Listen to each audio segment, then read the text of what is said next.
सच तो यह है कि आलस्य सिर्फ एक आदत नहीं, एक ऐसा रुकावट है जो हमें हमारे सपनों से दूर करता है। हम में से हर कोई अपने जीवन में किसी न किसी मोड़ पर आलस्य का शिकार हुआ है। कभी हमें लगता है कि कल से शुरुआत करेंगे, फिर कल कभी नहीं आता। हम सोचते हैं कि आराम करना जरूरी है, लेकिन हम यह भूल जाते हैं कि आलस्य जितना हमें तात्कालिक आराम देता है, उतना ही हमारे भविष्य को कमजोर बना देता है। लेकिन क्या आप जानते हैं कि आलस्य आपकी जिंदगी में कितनी बड़ी कीमत लेकर आता है? क्या आप समझते हैं कि जब आप बिना मेहनत किए आराम करते हैं तो आप कितने बड़े अवसर खो देते हैं? आज हम एक ऐसी कहानी जानेंगे जो इस सवाल का जवाब देती है। ये कहानी एक ऐसी व्यक्ति की है जिसने आलस्य के कारण अपनी जिंदगी में जो कुछ खोया, उसे बाद में समझा और उसे बदलने का कदम उठाया। इस कहानी में हम देखेंगे कि आलस्य का नतीजा क्या होता है और कैसे उसे छोड़ने से हमें केवल सफलता ही नहीं बल्कि आत्मसम्मान भी मिलता है। यह कहानी हमें यह सिखाती है कि अगर हमें किसी बड़े लक्ष्य को हासिल करना है तो आलस्य को अपनी जिंदगी से पूरी तरह से बाहर करना होगा। तो चलिए शुरू करते हैं एक ऐसी यात्रा जो हमें यह समझाने वाली है कि आलस्य की कीमत क्या है। क्या आप तैयार हैं अपनी सोच बदलने के लिए? तो चलिए इस कहानी के साथ हम आलस्य को छोड़कर सफलता की ओर कदम बढ़ाते हैं। ग्राम झारलपुर में एक लड़का था जिसका नाम मोहन था। वह एक साधारण किसान के परिवार से था और उसकी आंखों में बड़े सपने थे। लेकिन एक समस्या थी, वह बहुत आलसी था। मोहन को हमेशा लगता था कि कड़ी मेहनत करने से कोई फर्क नहीं पड़ता, क्योंकि उसके गांव के लोग हमेशा उसी हालत में रहते थे। उसकी यह सोच थी कि जो कुछ भी होना है वो हो ही जाएगा, मेहनत करने से कोई फर्क नहीं पड़ेगा। और इसी सोच के साथ वह दिन ब दिन आलस्य में डूबता चला गया। कभी मेहनत की जरूरत नहीं समझी। जब बाकी बच्चे स्कूल जाते थे, मोहन हमेशा घर के कामों से बचता और किसी न किसी बहाने सोने चला जाता। उसे यह लगता कि मेहनत और संघर्ष सिर्फ दूसरों के लिए है, वह क्यों अपनी जिंदगी कठिन बनाए।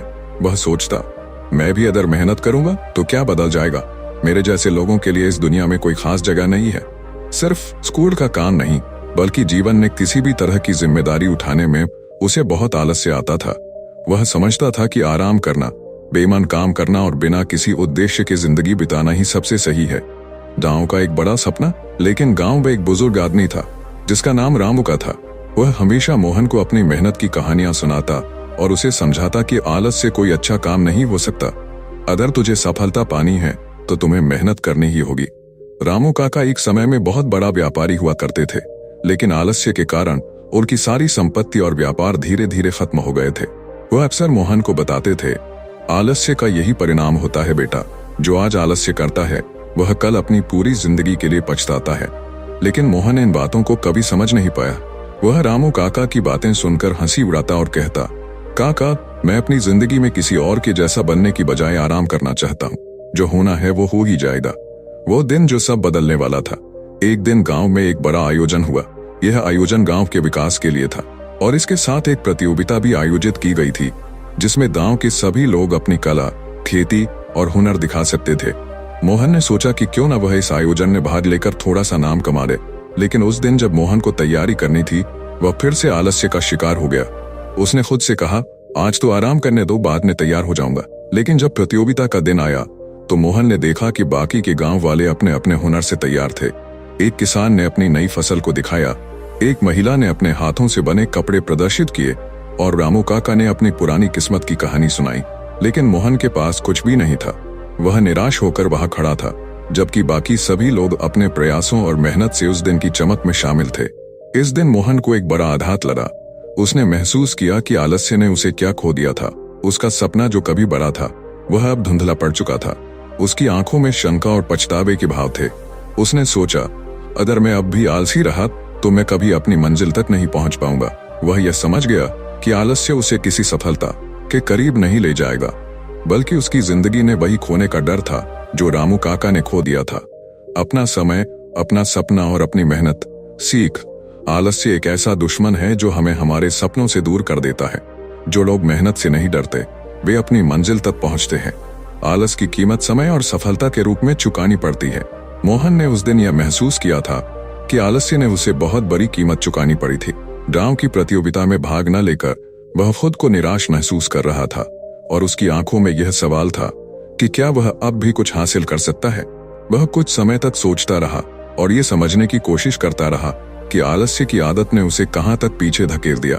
उसे याद आया कि वह हमेशा कहता था कि आराम करने से कोई फर्क नहीं पड़ता, लेकिन आज उसे यह समझ में आ गया था कि आलस्य केवल समय का ही नहीं बल्कि जीवन का भी अपव्यय होता है। मोहन ने रामू काका से सुनी हुई बातों को याद किया। काका कहते थे, आलस्य से सफलता नहीं मिलती, समय कीमती होता है और जो आलस्य करता है वह समय को गंवा देता है और फिर पछताने के अलावा कुछ नहीं रहता। रामू काका का जीवन उसके सामने था। कभी वह भी सफलता के शिखर पर थे, लेकिन आलस्य ने उसे बर्बाद कर दिया था। आज वह एक साधारण आदमी था जिसे अपनी पूरी जिंदगी में मेहनत और संघर्ष के मायने समझ में आए थे। मोहन को यह समझ में आ गया था कि आलस्य सिर्फ शरीर को आराम देता है, लेकिन आत्मा और जीवन में यह केवल खालीपन और दुख पैदा करता है। आलस्य की आदत ने मोहन को अपनी आकांक्षाओं और सपनों से दूर कर दिया था। उसे ये समझ में आ रहा था कि किसी भी काम को करने की जिम्मेदारी से भागना ही उसे पिछड़ने का कारण बना था। कुछ महीनों बाद गांव में एक नया मौका आया। एक बड़ा कृषि प्रोजेक्ट शुरू होने वाला था, जिसमें किसानों को अपनी नई तकनीकों का उपयोग करने का मौका मिल रहा था। यह एक सुनहरा अवसर था, लेकिन मोहन फिर से आलस्य का शिकार हो गया। उसने सोचा कि इस बार भी अगर वह नहीं गया तो कोई बात नहीं, वह आराम से घर पर रहेगा। लेकिन बाकी के किसान जो इस परियोजना में भाग ले रहे थे, उन्होंने नया ज्ञान और तकनीकें सीखी। उनके खेत और फसलें बेहतर हो गईं और उनकी आमदनी भी बढ़ने लगी। जब मोहन ने देखा कि उसके गांव के किसान बेहतर फसलें उगाकर मुनाफा कमा रहे हैं, जबकि वह अब भी अपनी पुरानी आदतों में फंसा हुआ है, तो उसे गहरी निराशा हुई। वह यह देखता रहा कि उसकी आलसी आदत ने उसे कितना पीछे छोड़ दिया। एक दिन मोहन ने काका से कहा, काका, आपने सही कहा था, आलस्य ने मुझे मेरा समय और मेरे सपनों को छीन लिया। अब मैं क्या कर सकता हूँ? रामू काका मुस्कुराए और बोले, बेटा, अब तक जो खो चुका है वह वापस नहीं आ सकता, लेकिन तुम अभी भी अपने भविष्य को बदल सकते हो। आलस्य को छोड़ो, मेहनत शुरू करो और समय का मूल्य समझो। समय कभी किसी के लिए नहीं रुकता और जो समय तुम गंवाते हो वह कभी वापस नहीं आता। काका की बातों ने मोहन की सोच बदल दी। उसने ठान लिया कि अब वह आलस्य को छोड़कर हर दिन अपनी मेहनत को सर्वोपरि रखेगा। उसने गांव में उन किसानों से संपर्क किया जिन्होंने नए तरीकों से खेती की थी और उनसे सीखा कि कैसे वह अपनी फसलों को बेहतर बना सकते हैं। कुछ महीनों बाद मोहन ने अपने खेत में नई तकनीकों का प्रयोग किया। पहले उसकी फसलें औसत ही रहती थीं, लेकिन अब उसने मेहनत और समय के सही उपयोग से अपनी फसलें बढ़ाईं। उसकी आमदनी में भी सुधार आया। सबसे बड़ी बात यह थी कि मोहन ने आलस्य से खुद को बाहर निकाला और अपनी कड़ी मेहनत से सफलता की ओर कदम बढ़ाया। आज मोहन जानता था कि आलस्य ने उसे केवल समय ही नहीं बल्कि अवसर और सफलता भी छीन ली थी। अगर उसने पहले ही अपनी मेहनत में समय लगाया होता तो आज उसका जीवन बहुत अलग होता, लेकिन अब वह मेहनत की कीमत समझ चुका था और उसने अपनी जीवन की दिशा बदलने का रास्ता ढूंढ लिया था। सीख, आलस्य केवल समय की बर्बादी नहीं है, बल्कि यह आपके सपनों और अवसरों को भी चुराता है। जब आप आलस्य को छोड़कर मेहनत और समय का मूल्य समझते हैं, तभी आप अपने जीवन में सफलता की ओर बढ़ते हैं।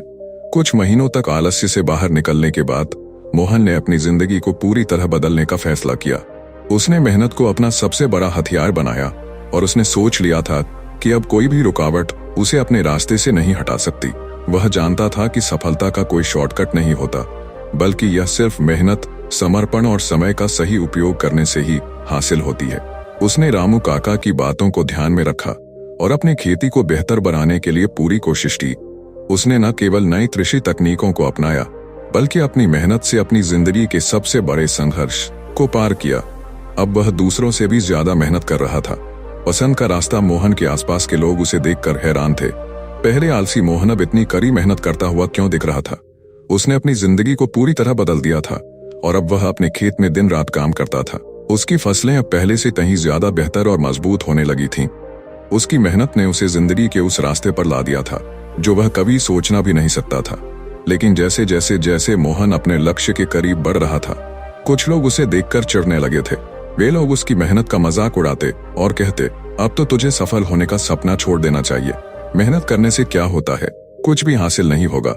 पर मोहन ने उनकी बातों को नजरअंदाज किया और अपनी मेहनत पर विश्वास रखना जारी रखा। उसे पता था कि यह लोग बस उसे रोका जाना चाहते हैं, लेकिन उसने ठान लिया था कि वह अब किसी की बातों से प्रभावित नहीं होगा। जब विश्वास सबसे बड़ा सहारा बनता है, कभी मोहन के मन में भी दांव छूटते थे। वह सोचता था, क्या मैं सही कर रहा हूं? लेकिन जैसे ही वह खुद को कमजोर महसूस करता, उसे रामू काका की याद आती। काका हमेशा उसे कहते थे, बेटा, हर व्यक्ति को किसी न किसी दिन अपने विश्वास को टेस्ट करना पड़ता है। तू मेहनत कर और विश्वास रख, तेरा समय आएगा। एक दिन मोहन के गांव में एक बड़ा कृषि मेले का आयोजन हुआ। इस मेले में पूरे जिले से किसान अपनी फसलें और खेती की तकनीकें दिखाने आते थे। मोहन ने भी अपनी फसल को इस मेले में प्रदर्शित करने का निर्णय लिया। वह पूरी मेहनत से अपनी फसल को तैयार कर रहा था। मेले के दिन मोहन का नाम पहले ही सुर्खियों में था। उसकी फसलें जो पहले औसत थी, अब शानदार और सुंदर हो गई थीं। हर कोई उसकी मेहनत और समर्पण की तारीफ कर रहा था। मेले में शामिल हर किसान उसके काम से प्रभावित हुआ। उस दिन मोहन ने पहली बार यह महसूस किया कि मेहनत के रास्ते में जितनी कठिनाइयां आती हैं, वही तुम्हें असली सफलता की ओर ले जाती हैं। उसके विश्वास और मेहनत ने उसे उस मुकाम तक पहुंचाया जो एक समय उसके लिए सिर्फ एक सपना था। रामोका ने मोहन के पास आकर कहा, तूने सही किया बेटा, मेहनत और समय का सही उपयोग किया। यह सफलता तेरी मेहनत का नतीजा है। मोहन की आंखों में आंसू थे, क्योंकि वह जानता था कि आज उसका सपना सच हुआ था और यह सब सिर्फ आलस्य को छोड़कर मेहनत और विश्वास से ही संभव हुआ था। सीख: आलस्य जीवन में सिर्फ समय की बर्बादी करता है। अगर तुम अपने सपनों को साकार करना चाहते हो तो मेहनत करो, विश्वास रखो और हर दिन अपना 100% दो। सफलता की कोई शॉर्टकट नहीं होती, यह केवल तुम्हारी लगातार मेहनत और आत्मविश्वास पर निर्भर करती है। इस कहानी से आपने क्या सीखा, कमेंट करके जरूर बताएं और अगर चैनल पर नए हो तो चैनल को सब्सक्राइब जरूर करें। धन्यवाद।